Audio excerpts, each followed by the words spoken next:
बिहार के स्थापना दिवस के अवसर पर आयोजित इस कार्यक्रम में यहाँ उपस्थित जम्मू कश्मीर प्रशासन के वरिष्ठ अधिकारीगण, कुलपति महोदय, कई शैक्षणिक संस्थाओं विश्वविद्यालयों के माननीय प्राध्यापकगण, विद्यार्थी बहनों भाइयों तथा मित्रों, सबसे पहले मैं आप सबको बिहार के स्थापना दिवस की ढेर सारी शुभकामनाएं देता हूं और आपके माध्यम से बिहार वासियों को भी एक बार अपनी शुभकामना देना चाहूँगा। प्राचीन काल में बिहार को विहार नाम से पुकारा जाता था। इसका संस्कृत में अर्थ है एक ऐसा स्थल जहाँ तीर्थ यात्रियों और आध्यात्मिक यात्रा पर निकले नागरिकों के रहने की तथा ध्यान, यज्ञ, ज्ञान अर्जन और तप की व्यवस्था हो सके। और इसीलिए पुरातन समय से ही बिहार को आध्यात्म, समृद्ध इतिहास और जीवंत संस्कृति के लिए जाना जाता रहा है। बिहार के इतिहास के बारे में अन्य राज्य के लोग जितने परिचित हैं, वो इस बात से वाकिफ़ हैं कि बिहार की पहचान ही ऐतिहासिक समय से बिहार के हर व्यक्ति के लिए सबसे अधिक गर्व का विषय हुआ करती थी। हम सब जानते हैं उस कालखंड में मगध बिहार का मुख्य अंग था, जिसकी पहचान शिक्षा, संस्कृति और शक्ति केंद्र के रूप में देश में नहीं बल्कि दुनिया में विख्यात थी। बिहार में ही भारत के प्रथम साम्राज्य यानी मौर्य साम्राज्य का उद्भव या उदय हुआ था, जिसने अखंड भारत की स्थापना करने में सफलता पाई थी। पूरे भारत में बिहार ही एकमात्र ऐसा राज्य है जो हिंदू, बौद्ध, जैन और सिखों का एकमात्र तीर्थ स्थल वाला प्रदेश है। अब बाबा बैजनाथ धाम झारखंड में चले गए हैं। गया विष्णुपद मंदिर, जानकी मंदिर, बोध गया, तख्त श्री हरमिंदर साहब जी, कुंडग्राम, पावापुरी जैसे अनेक पवित्र स्थल एक साथ एक ही राज्य में होना अपने आप में किसी दैवीय वरदान से कम नहीं है। बौद्ध धर्म को देखा जाए तो वहाँ तीर्थस्थलों की लंबी श्रृंखला है, जिनमें बोधगया के अलावा राजगीर और गृधकूट हैं, जहाँ महात्मा बुद्ध ने अपने अधिकांश उपदेश देने का काम किया था। जिस कालखंड में बौद्ध धर्म अपने चरम पर था, उस दौरान बिहार उच्च शिक्षा का दुनिया का सबसे बड़ा केंद्र माना जाता था। नालंदा विश्वविद्यालय एवं विक्रमशिला विश्वविद्यालय में विश्व भर से पढ़ने के लिए विद्यार्थी आते थे। ऐतिहासिक तथ्यों के आधार पर नालंदा विश्वविद्यालय का जो पुस्तकालय था, जो लाइब्रेरी थी, आज भी विश्व की सबसे बड़ी लाइब्रेरी होने का गौरव उसे प्राप्त है।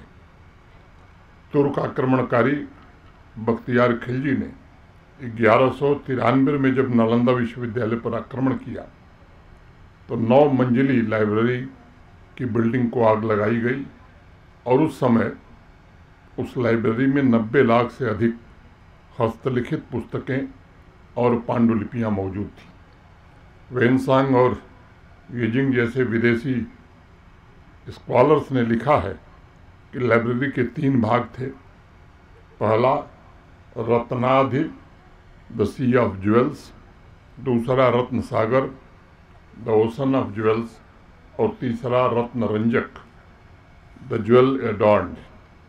वेनसांग ने लिखा है कि इन तीनों लाइब्रेरीज में उनके समय लगभग 10,000 विदेशी विद्यार्थी पढ़ने आते थे, जिसमें विशेष रूप से फिजिक्स, मैथ्स एस्ट्रोनॉमी, लिटरेचर, वैदिक स्टडीज़, संस्कृत और फिलॉसफी के स्टूडेंट्स ज़्यादा हुआ करते थे। जैन धर्म के 24वें तीर्थंकर भगवान महावीर का जन्म वैशाली के पास ही कुंडग्राम में हुआ था तथा राजगीर के निकट पावापुरी में उन्होंने महानिर्वाण प्राप्त किया था। गुरु गोविंद सिंह जी का जन्म पटना में हुआ और उनका जन्म स्थान अब हरमिंदर साहब सिखों के 5 प्रमुख तख्तों में से एक है। बिहार के समृद्ध इतिहास से जुड़े ऐसे अनेक रोचक तथ्य हैं जिस पर चर्चा दिन भर हो सकती है।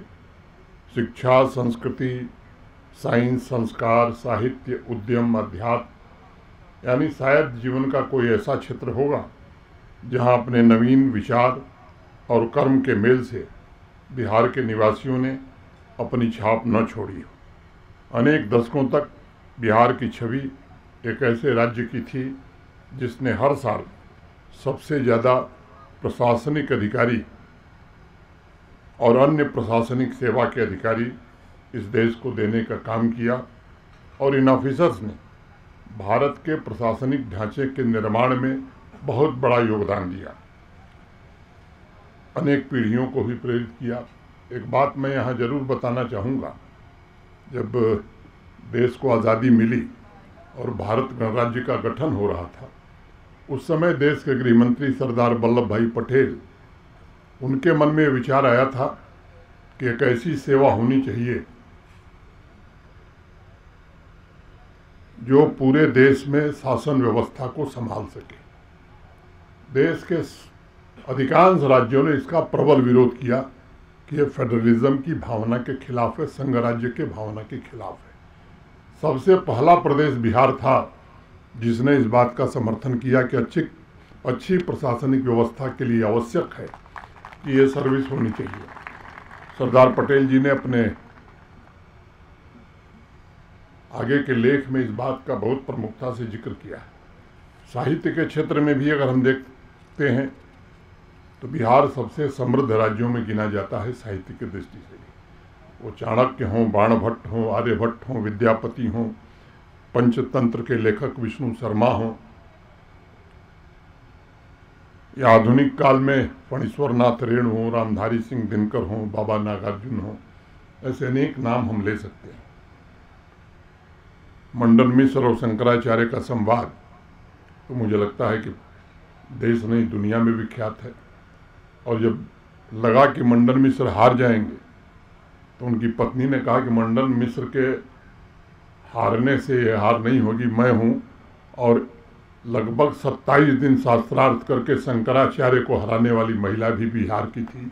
ये कोई सामान्य बात नहीं। भारत के स्वतंत्रता संग्राम की अगर मैं बात करूं तो बिहार ने अत्यंत महत्वपूर्ण भूमिका निभाई है। शायद कोई अंचल होगा जहां कोई क्रांतिकारी या स्वतंत्रता सेनानी किसी गांव में न हो। डॉक्टर राजेंद्र प्रसाद जी, जयप्रकाश नारायण, श्री कृष्ण सिंह, सच्चिदानंद सिन्हा, वीर कुंवर सिंह, खुदीराम बोस, अनेक नाम लिए जा सकते हैं। आज़ादी के संघर्ष का नेतृत्व करने वाले प्रमुख सेनानी बिहार के थे। आज़ादी के पश्चात बिहार के इतिहास को अगर आप देखेंगे तो 60 के दशक में बिहार देश के विकसित राज्यों की श्रेणी में खड़ा था। पहली पंचवर्षीय योजना 1950 में जब बनी तो उसका ड्राफ्ट जुलाई में 1951 में तैयार हुआ था और इस रिपोर्ट को मैं पढ़ रहा था। इस तथ्य का जिक्र है कि उस कालखंड में छोटे छोटे उद्योगों के लिए आवश्यक ट्रेनिंग, फाइनेंशियल सपोर्ट तथा इंडस्ट्री एवं वर्कर्स का बेहतर मैनेजमेंट करने में सिर्फ देश के 3 क्षेत्र सर्वश्रेष्ठ श्रेणी में थे और वह थे बिहार, बॉम्बे और मद्रास। बॉम्बे आज और मद्रास को आज मुंबई और चेन्नई कहा जा रहा है। पहली पंचवर्षीय योजना की रिपोर्ट में अन्य राज्यों को भारत सरकार के नीति आयोग ने सलाह दिया उन्हें बिहार से सीखने की आवश्यकता है। फरवरी 1956 में देश में दूसरी पंचवर्षीय योजना बनी जिसमें एक महत्वपूर्ण ऑब्जर्वेशन यह था कि देश के अन्य भागों की अपेक्षा बिहार और बंगाल में कनेक्टिविटी सबसे बेहतर है, उस जमाने की बात मैं कर रहा हूँ। इन दोनों पंचवर्षीय योजनाओं का जिक्र मैंने इसलिए भी किया क्योंकि इन्हीं दो योजनाओं के दरमियान बिहार में एग्रीकल्चर और इंडस्ट्रियल रिफॉर्म्स हुए और उस समय रिवर डेवलपमेंट प्रोजेक्ट्स हों, बरौनी की रिफाइनरी हो। आप में से कम लोगों को शायद पता होगा कि रिफाइनरी कहीं और जा रही थी। उस समय के बिहार के तत्कालीन मुख्यमंत्री, देश के प्रधानमंत्री नेहरू जी को उन्होंने कहा कि अगर रिफाइनरी बिहार में नहीं मिली तो मैं यहीं धरना दूंगा संसद में। एशिया की सबसे बड़ी रिफाइनरी उस समय थी। वहीं बिहार का खाद कारखाना भी बरौनी में लगा। Heavy engineering corporation, Bokaro steel plant, जब पहला स्टील प्लांट दुर्गापुर को दे दिया गया तो उस समय भी बिहार के मुख्यमंत्री और भारत के प्रधानमंत्री के बीच समझौता हुआ कि 2 वर्ष के भीतर बिहार में भी एक स्टील प्लांट लगेगा और ये लिखित रूप से भारत के प्रधानमंत्री ने उस समय के बिहार के मुख्यमंत्री को दिया। Barauni thermal power, Damodar valley corporation, पतरा 2, स्कूटर फैक्ट्री, गरहरा लोकोमोटिव सेल और भारत का पहला रेल कम रोड ब्रिज जो राजेंद्र सेतु बना, वो भारत का सबसे पहला रेल कम रोड ब्रिज था जो आज़ादी के बाद भारत में बना था। अंग्रेजों ने जो बनाया उसकी बात मैं नहीं कर रहा। उस दौर ने एजुकेशन सेक्टर में भी अनेक रिफॉर्म देखे थे। एजुकेशनल इंफ्रास्ट्रक्चर की अगर मैं बात करूं तो उस समय नेतरहाट बिहार का ही हिस्सा हुआ करता था। मुजफ्फरपुर, जमशेदपुर, सिंदरी, गया, मोतिहारी में इंजीनियरिंग कॉलेज, भारतीय नृत्य कला मंदिर, संस्कृत के अनेक कॉलेज जैसे संस्थान बिहार में निर्मित हो चुके थे। यह कहना ज़्यादा उचित होगा कि पहली और दूसरी पंचवर्षीय योजनाओं के दौरान बिहार देश के विकास का प्रतिनिधित्व कर रहा था। लेकिन ये भी कड़वा सच है कि बाद के दशकों में किन्हीं कारणों से, उन कारणों में मैं नहीं जाना चाहता हूँ, चाहे वो सामाजिक कारण रहे हों, राजनीतिक कारण रहे हों, सदियों की मेहनत से कमाई गई संपदा को बिहार ने गंवा दिया। फिर कालचक्र घूमा है और मुझे लगता है कि बिहार के नागरिकों ने संकल्प लिया है कि पुनः बिहार को जीवंत बनाना है और एक संकल्प के रूप में बिहारवासी फिर से बिहार को अपने उस ऊंचाई पर ले जाना चाहते हैं, चाहे वो इंडस्ट्रियल डेवलपमेंट हो या इंफ्रास्ट्रक्चर का डेवलपमेंट हो या एग्रीकल्चर से रिलेटेड डेवलपमेंट हो। हर एक क्षेत्र में बिहार के नागरिकों ने अनेक प्रकार की सफलताएं प्राप्त की हैं। टेक्नोलॉजी से लेकर एजुकेशन, इनोवेशन, उद्योग जगत, इन सभी क्षेत्रों में बिहार के लोगों ने अपनी पहचान बनाई है। कला, नृत्य, संगीत में भी बिहार का उल्लेखनीय योगदान है। हिंदुस्तानी शास्त्रीय संगीत में गया शैली, ध्रुपद की दरभंगा गायकी, पूरे विश्व में इसकी चर्चा है। 14वीं शताब्दी में बिहार के सूफी संत सादिरफुन अहमद साहब ने सोम गायन को लोकप्रिय बनाया था। 19वीं शताब्दी में बिहार से बहुत से लोगों का पलायन हुआ मिटिया मजदूर के रूप में, जो Fiji, Mauritius, Guyana, Suriname, Trinidad में बस गए और वहाँ अपने साथ बिहार की कला और संस्कृति को भी लेकर के आज भी बिहार का झंडा बुलंद किए हुए। आज भी इन देशों में बिहार की प्राचीन परंपरा के दर्शन आपको होंगे। वहाँ से वह कला अन्य देशों तक भी पहुँच गई है। चित्रकला में मधुबनी शैली की चर्चा पूरे विश्व में है। आज बिहार दिवस के अवसर पर मुझे कहते हुए अत्यंत प्रसन्नता की अनुभूति हो रही है कि पिछले कुछ वर्षों में बिहार विकास के मामले में नए कीर्तिमान स्थापित करने लगा है, अपने प्राचीन गौरव को प्राप्त करने की दिशा में आगे बढ़ रहा है। पिछले वर्ष चंपारण जिले के कार्यक्रम के दौरान भारत के वर्तमान प्रधानमंत्री श्रीमान नरेंद्र मोदी जी ने जो बात कही थी, मैं उसे उद्धृत करना चाहूँगा। इतिहास में जब कभी भी बिहार समृद्ध हुआ है तब भारत समृद्ध हुआ है और इसलिए विकसित भारत के लिए विकसित बिहार का बनना सबसे महत्वपूर्ण है। मुझे उम्मीद है कि समस्त बिहारवासी विकसित बिहार और विकसित भारत के निर्माण के लिए समर्पित भाव से काम करेंगे। अनेक बातें हैं, कहने को समय भी इतना नहीं है कि मैं उसका ज़्यादा जिक्र कर सकूं।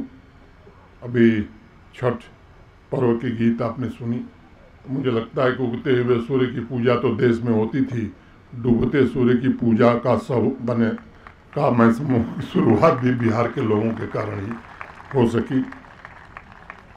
अंत में दिनकर जी की एक कविता की 2 पंक्तियाँ कह करके मैं अपनी बात खत्म करूँगा। वो जहाँ सत्य की चिंगारी सुलगे सुलगे वह ज्वाल बने, खोजे अपना उत्कर्ष अभय दुर्दान शिखा विकराल बने। आगे वह लक्ष्य पुकार रहा, हाँकते हवा पर यान चलो, सुरधुन पर धरते हुए चरण मेघों पर गाते गान चलो। बदली थी जो पीछे छूटी, सामने रहा वह तारा है, आकाश चीरते चलो अभी, आगे आदर्श तुम्हारा है, आगे आदर्श तुम्हारा है। बहुत बहुत धन्यवाद।